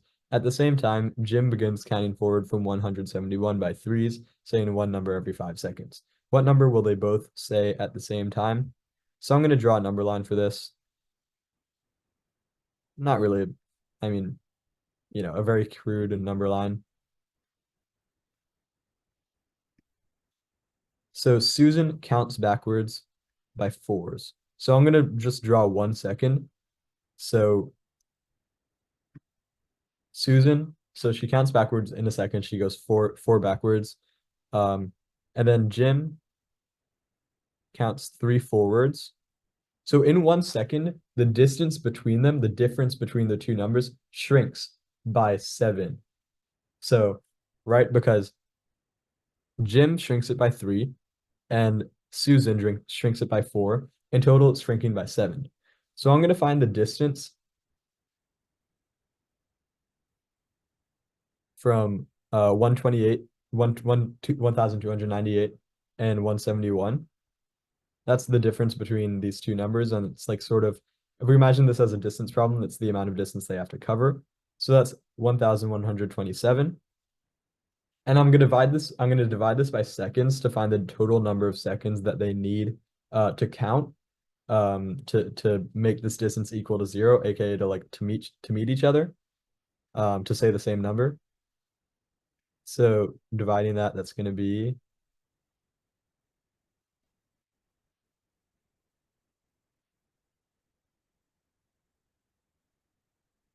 this is going to be 161. And now, so essentially 161 seconds are going to pass until they say the same number.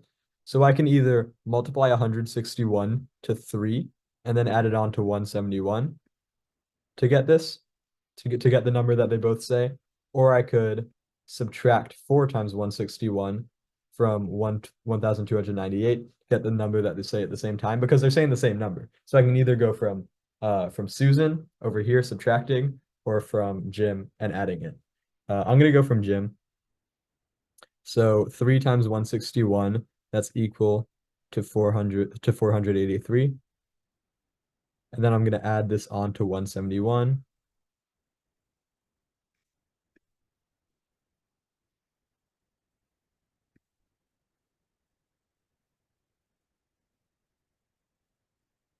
And I'm going to get 654.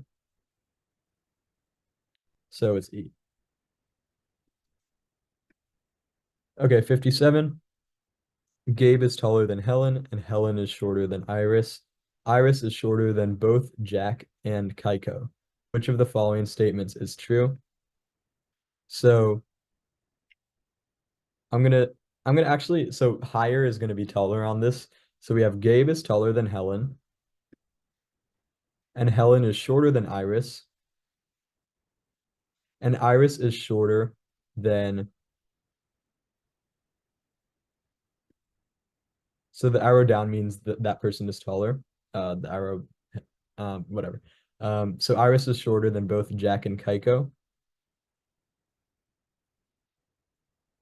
So all we really know from this is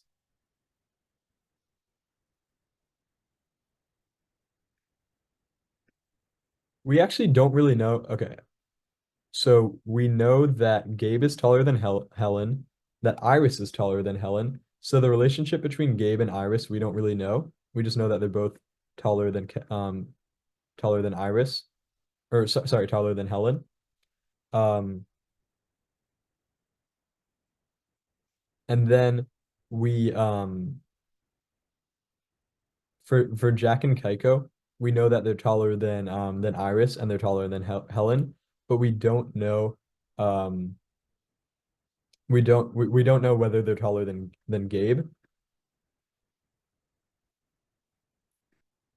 So Jack and Kaiko could definitely be the tallest. They could be taller than Gabe. Gabe could also be the tallest. He could be taller than Iris, and he could be taller than Jack and Kaiko.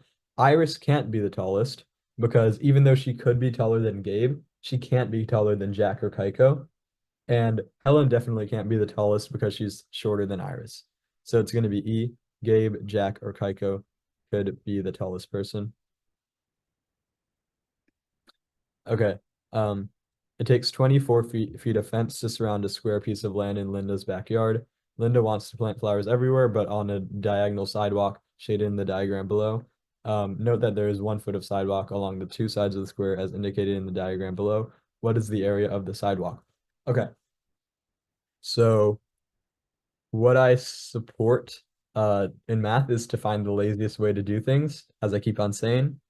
And I'm not gonna, you know, find the length of this and then find the length of this base of the trapezoid and then this base of the trapezoid, average them together and multiply that by the height. I'm not doing that.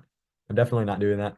The easiest way to do this is to find the area of this whole triangle and this whole triangle, and then subtracting them to get the area of the shaded region right here.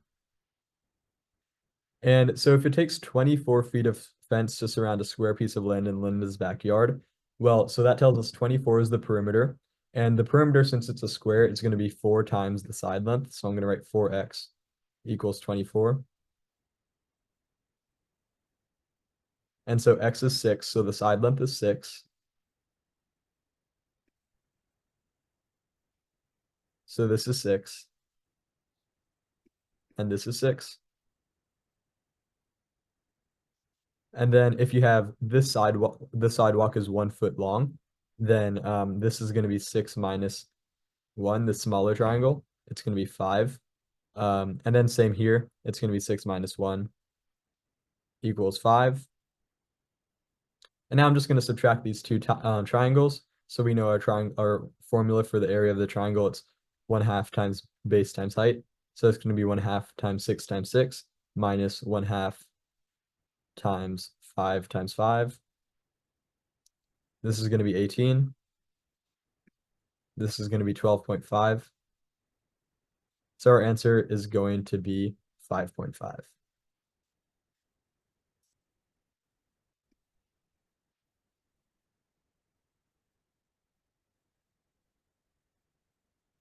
Okay.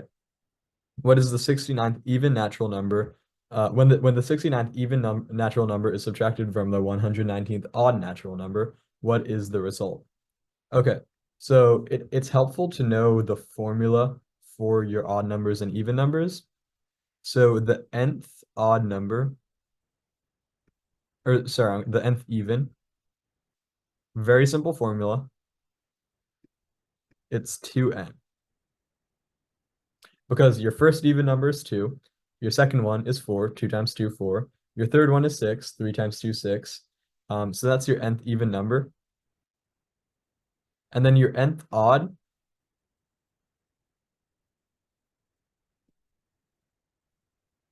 equals 2n minus 1. And sometimes it can be hard to remember, is it minus 1 or plus 1? It's going to be minus 1 because if you start with if your even numbers start at 2, 1 is an odd number and it's below that, so you need to go 1 lower than that. And also your first odd number is 1. So yeah, this is your nth odd and this is your nth even. So if you have this, my lights turned off again.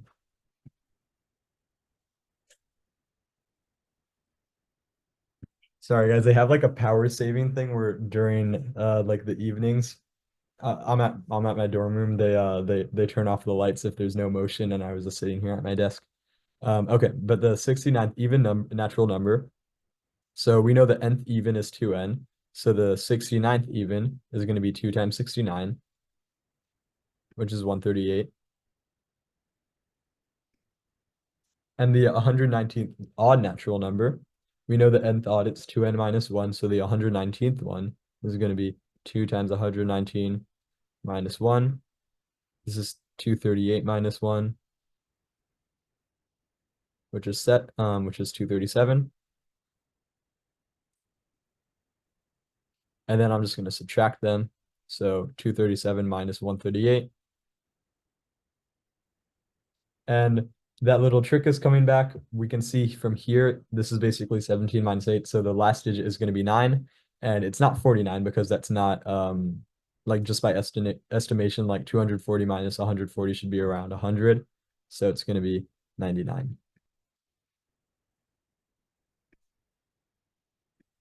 Okay. Number 60, what is the smallest prime number that can be written as the sum of three different prime numbers? A prime number is a number that has only two factors, one in itself, one is not prime. Okay. So right off the bat, smallest prime number. So the answer choices here that should be prime. 10 and 15 are not prime, so they're wrong. And since these numbers are like they're all less than 20 and there aren't that many prime numbers less than 20, I'm just gonna list all the prime numbers less than 20. We have 2, 3, 5, 7, 11, 13, 17, 19, and 23. And from here, I'm honestly just going to look at each answer choice and check. So can 17 be written as the sum of two primes? So first thing to notice is that we're not going to consider whether we can write it as the sum of two and two other primes. And the reason why is because two is odd and the rest of your prime numbers, or sorry, two is even. Two is even, and the rest of your prime numbers are odd. Um, so this is an odd number. If we subtract an even number, we're going to get another odd number. However, an odd number can only be written as the sum of an odd number and an even number, and the rest of your options here are all odd. An odd plus odd equals even. So if we try to write two as one of the as one of the things that we're adding up to get 17 or 19 or 23, it's not going to work because we're going to be trying to add up two odd numbers to get an odd number, which that doesn't work. It's two odd numbers make an even number. So I'm not going to think of two. And then with 17, are okay, if 17 can be written as three and two other numbers, then we're going to be looking for 14. If it can be written as five and two numbers, we're going to be looking for 17 minus 5, which is 12.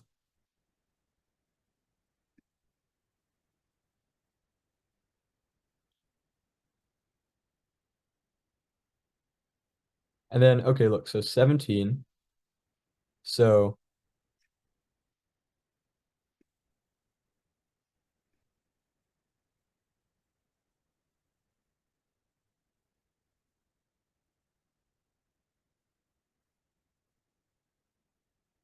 So can we write 14 as the sum of two different prime numbers? No. Oh no, actually we can't, sorry. It's 3 and 11, but that doesn't work because we'd be repeating the 3. Can we write 12 as the sum of two prime numbers? Yes, we can. It's 5 and 7, but that would be repeating the 5, so it doesn't work. Can we write 10 as the sum of two different prime numbers? No. Well, we can. It's 3 and 7, but we would be repeating the 7. 6 as the sum of two different prime numbers? No. And then 4 as the sum of two different prime numbers? No. So 17 doesn't work. And then we can try 19.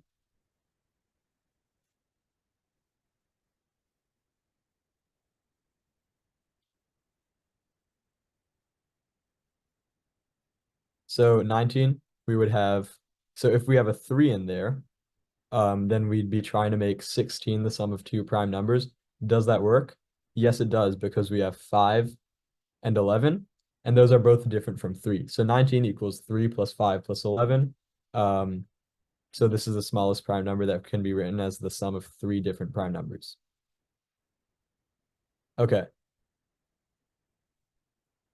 If you have 6 people in a room and each person shakes hands with every other person exactly once, how many total handshakes happen?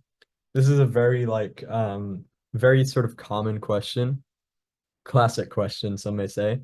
Um, so let's say I'm the first person in this room. I'm gonna shake 6 people's hands, right? So I'm gonna write it out.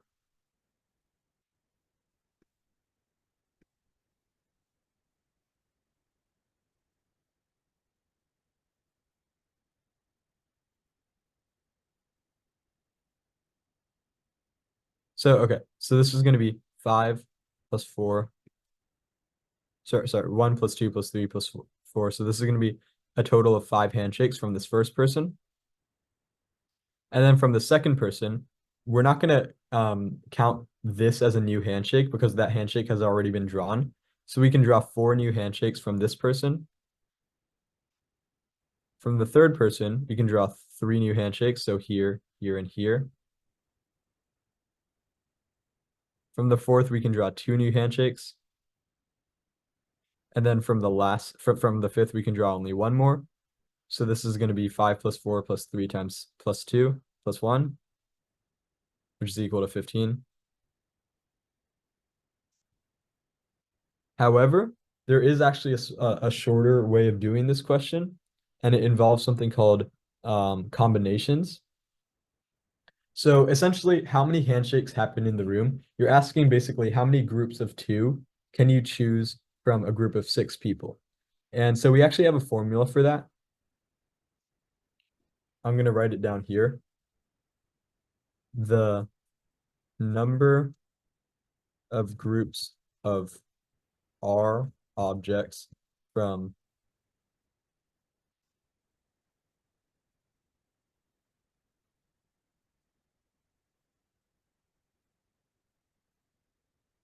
Okay, so the number of groups of R objects that you can take from a total of N objects is N choose R. This is weird notation. NCR means N choose R. And this formula is equal to N factorial over R factorial times N minus R factorial.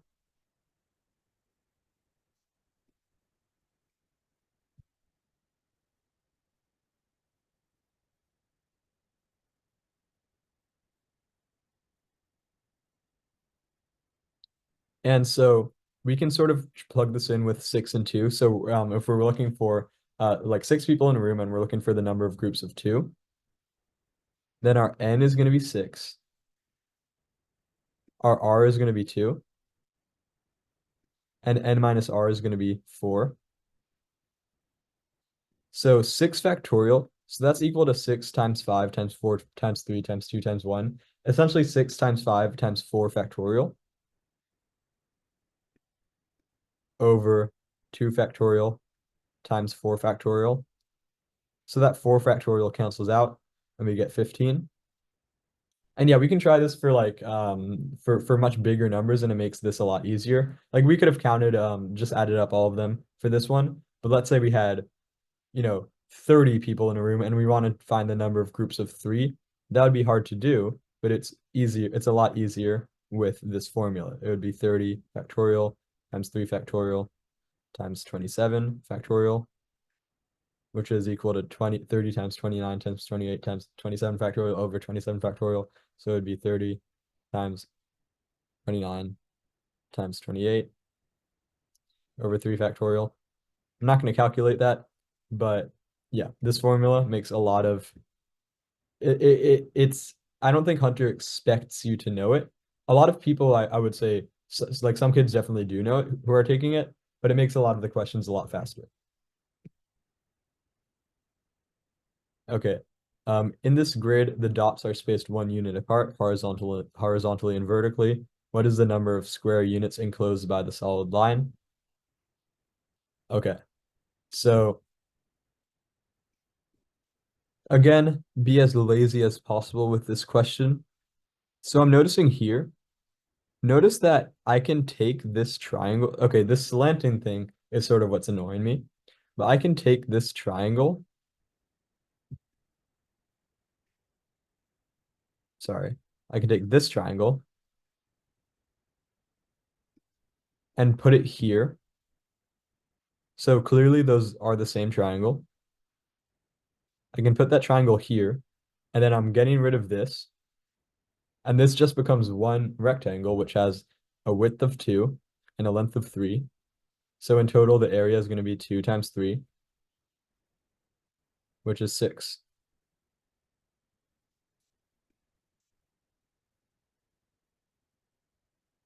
Okay. In the expression below, each letter represents a 1-digit number. Where the same letter appears, it represents the same number in each case. Each distinct letter represents a different number. In order to make the equation true, which number must replace C? Okay. So here, first thing I'm gonna look at is the hundreds digit. So we have a plus a plus a. Essentially, it becomes 20. So I'm just gonna think of like what a can be. So clearly a can't be bigger than 7, because if a were 7, then a plus a would be 21, and 20 is clearly less than 21. So a is not going to be bigger than 7. And could a be 5? Well, if a were 5, then a plus a would be 1500. And let's we like you think maybe we can make up that difference by carrying a 5 from whatever comes before it. But can we actually do that? No, because at most this is gonna like this can't even be 9 plus 9 plus 9, but at most it would be 9 plus 9 plus 9, and then we'd be carrying a 2.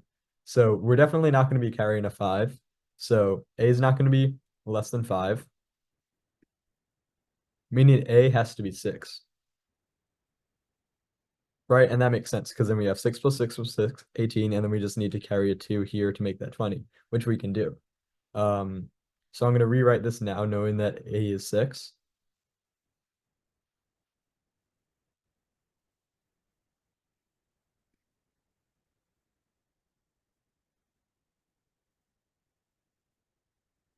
Over equals 20, 12. By the way, can anyone guess what year this test was made? Yeah, 2012. Um, so I'm gonna, just to clean this up, I'm gonna subtract 600 plus 600 plus 600. I'm gonna subtract 1800 from this to get rid of this line. So now it's just gonna be 212, and that's equal to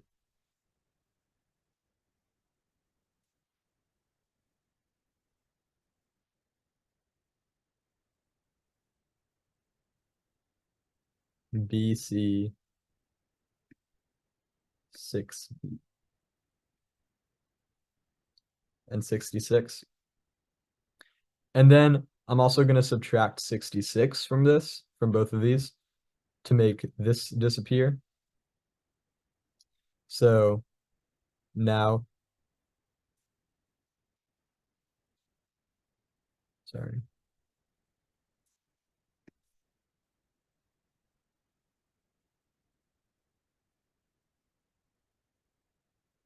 So now I'm going to get 148. And so 148 is going to be equal to 6b plus bc. So I'm going to rewrite that here.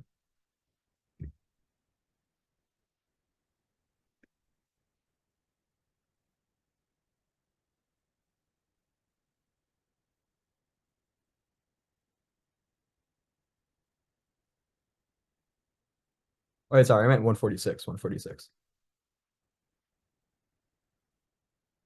Okay, so 146 equals 6b plus bc. We can see here that, well, if b was equal to 8 and we weren't carrying anything over from b plus c, then b plus c would have to be equal to 6. But if b is equal to 8, then clearly that's not going to be equal to 6. So b can't be 8, and we're going to have to carry a 1 from b plus c. So I'm going to assume that b is 7. Sometimes you do need to do a little guess and check on these.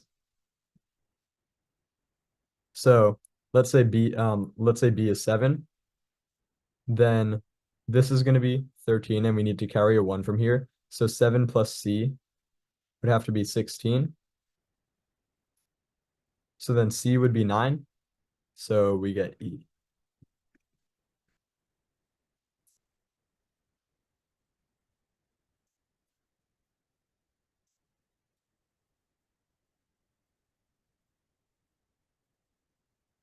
All right, number 64. Wait, sorry, my Zoom.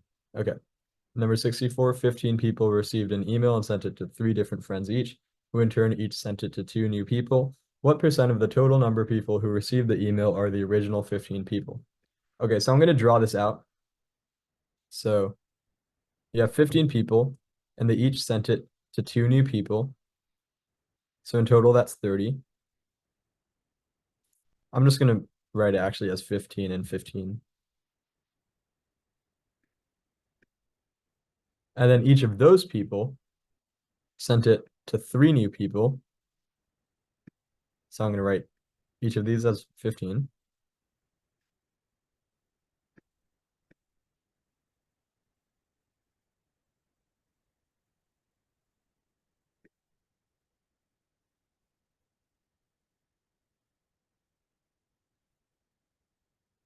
Oh wait, sorry. Wait. Okay, the 15 people sent it to 3 people. So that's 3 15s. And then each of those sent it to 2 new people.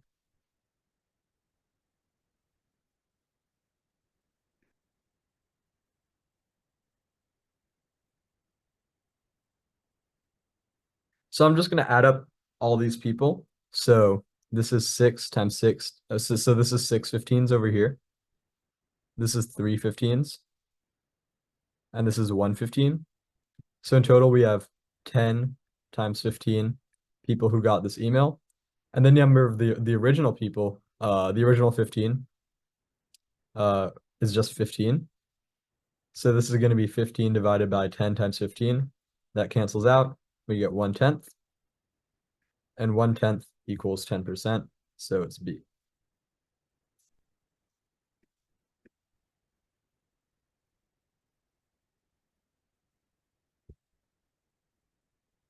All right, Susan is traveling from Queens to Staten Island via Manhattan. There are 3 trains that travel from her home in Queens to Times Square, 5 trains that run from Times Square to the Staten Island Ferry, and 2 buses that run from the Staten Island Ferry to her home in Staten Island. How many different ways can Susan get from Queens to her home by train and bus passing through Times Square and the Staten Island Ferry? So I'm going to write all of these stops. So first we have Queens, then we have Times Square,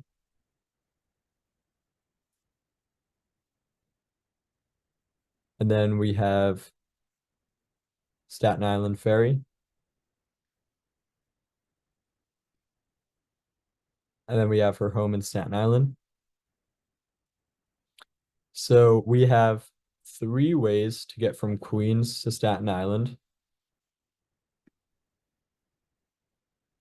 and then 5 ways to get from Times Square to the Staten Island Ferry.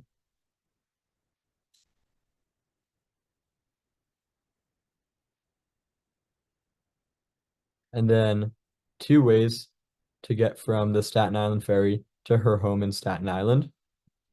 And so essentially, we can think of this as sort of like a branch that breaks apart into like pieces at each like sort of stop that she stops at. So we're looking for basically the number of paths she can take.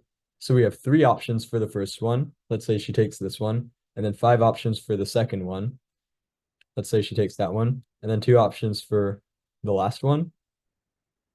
So we can do that essentially for every different combination. So we have 3 options for the first one, and then for every one of those 3 options, we can do 5 of the options, 5 of the options from Times Square to Staten Island. So that's going to be 5 times 3. And then for all of those paths, we have two new paths that can finish them. So this is going to be times 2. We get 3 times 5 times 2 equals 30 in total. So there are 30 different possible paths that she can take to get home. I think I'm going to move on to the essay now and just talk a little bit about the essay. Okay. Living in New York City, we all take journeys, both big and small. Some occur daily, some happen once a year, and others take place on specific occasions. Write an essay or tell a true story about a journey you have taken or take every day in our city. It can be the short walk to the store or school, a medium-length journey to a hospital, place of worship, or of entertainment, or a longer trip across boroughs to visit a relative or friend. These are just some examples of New York City journeys. Your task is to create a portrait of New York City as it is visible on your trip. Use sensory details, the five senses, sight, sound, smell, touch, and taste, to describe the slice of the city that you know personally and to reveal what it means to you. Um, okay, so this is cliched at this point because it's what everyone talks about for the Hunter essay, but sensory details. So sensory details means when I read this, when I read these words, I can get a, I can understand sort of like what you saw, what you smelled, what you heard, what you tasted, and like just what you felt in general. Um, so sensory detail, extremely important. Um, Clearly Hunter is they're very proud that they're in New York City. So they want a story that shows sort of like what New York and what your home means to you. That's why they're asking about it. So I always think, why are they asking this question? Because this question, as I said earlier, you're just a number before they read your essay. They have no idea even your name because they're blind to it. So they don't know your name. They just know like how many questions you got right on like the math, the reading, blah, blah, blah. You are literally just a number to them until they read your essay. They don't want to let a number into their school. They want to let a person into their school. So this essay is really answering the question, who are you, through like a specific experience and a specific story you're telling. So here, clearly it's how is your city, how is your home important to you? Can you write well? Um, and are you an interesting person? And tell us like what your life is back. This question, basically all of the Hunter prompts are to answer a broader question, which is just who are you?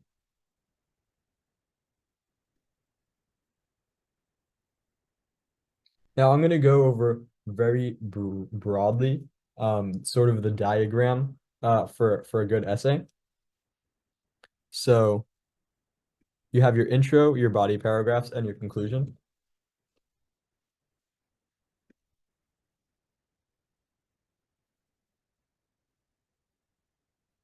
So your intro, I almost like to compare it to a funnel. And let's imagine that the thinner it gets, the more specific you are, and the more the audience understands like specifically what's going on. So your essay should start with a hook.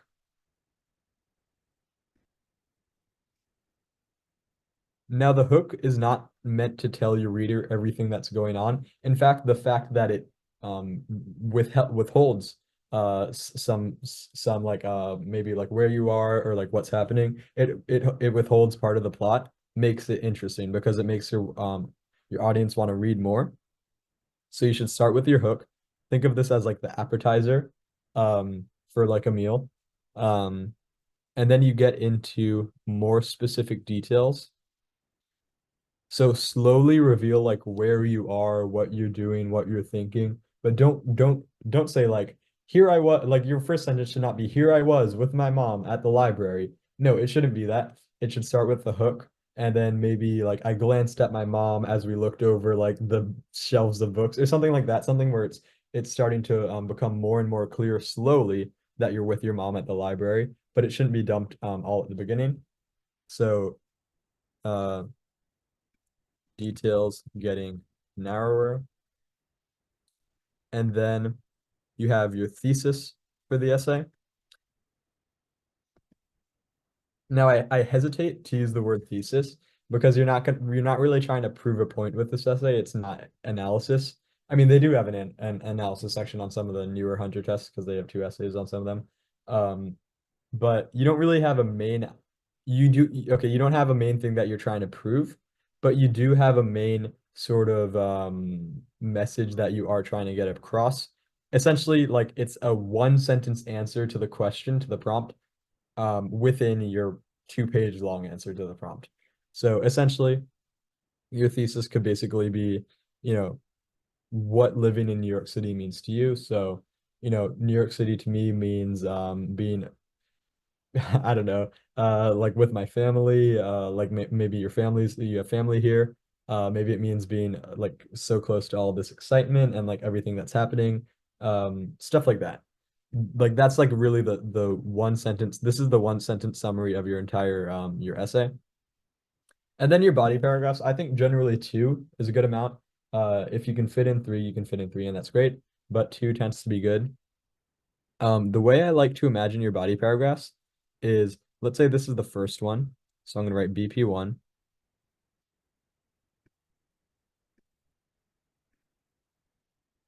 Then this is BP2.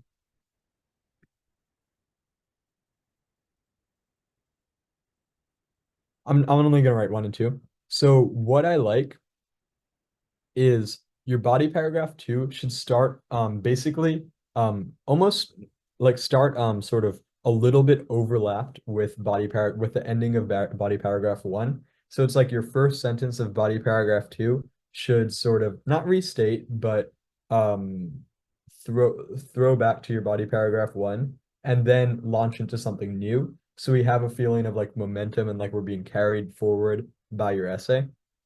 Um, so they should have a little bit of overlap. And then your conclusion is really the opposite of your intro. So it should start specific and then get more broad.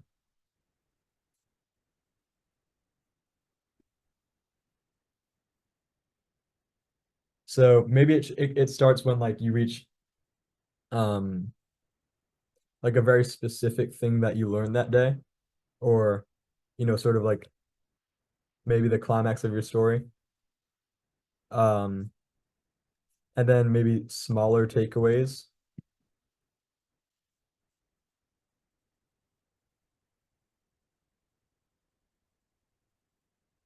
So these are like smaller takeaways from your story. So I'm actually not going to give an example because we don't really have time. Um, and then you can recap your thesis. And then your last sentence should be your so what. Essentially, you're trying to tell the graders, this is why you read my essay. This is why it wasn't a waste of time. My essay is important. Like connect to something beyond just the scope of your essay. So your reader leaves feeling like they've read something that is worth reading. That they didn't just learn about your experience in New York City. They learned about like why people need to have a strong connection to their homes in general, even outside of New York City, or something like that. Something that expands this essay beyond just you. Um, yeah, so that's actually time. That's 8 p.m. Uh, I want to answer like a few questions and then I'll let you guys, I mean, you guys can go if you want. Um, just any last minute questions that you want me to answer.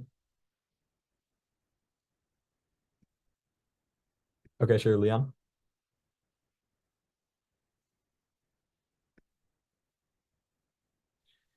So can you add on to like the so what part you were talking about in the essay? Like, Yeah, so you're can you give us an example? yeah, so your so what is it's almost like the opposite of your hook. So your hook is supposed to like draw your reader in, and your so what is supposed to make them feel like they can leave and not make them feel satisfied. So an example would be um instead of just being about New York City, it's about why people should feel connected to their home in general. That can be outside New York City, it's outside you, but it's just about like a broader concept that the essay relates to. Sorry, my lights turned off again.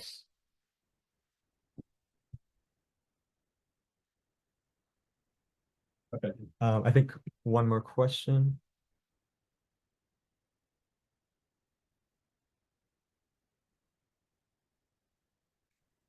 Okay. Yeah, so if you guys don't have okay, well, yeah, one more question for wait, actually. Someone said, does spelling count in the essay? I would assume that I wouldn't do anything. I would try to spell correctly. But they're not gonna read these like they're gonna read these sort of wanting to learn more about you rather than wanting to like take points off whenever they can and be super harsh. That doesn't mean like spell everything wrong. But it does mean that if you do spell something wrong, it's really not the end of the world. Um,